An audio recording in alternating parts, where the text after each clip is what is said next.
90-95% माने आपण 5% छाड़ी दियंतु आउ सेटा जस्ट लेफ्ट आउ पूरा almost 90-95% burn condition almost same अछि किंतु हमरो एबे वर्तमान जो आईसीयू क्रिटिकल केयर कला परे टिके स्टेबल हेची but still it is patient is in critical stage burn परे किडनी टिके अफेक्ट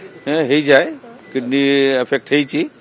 आउ जदि स्टेबलाइज हो जिवो ताले किडनी रिकवरी चांस बढ़ी जिवो बेस्ट ट्रीटमेंट हमर देखो सब प्रकार अच्छी facility we are providing the best care burn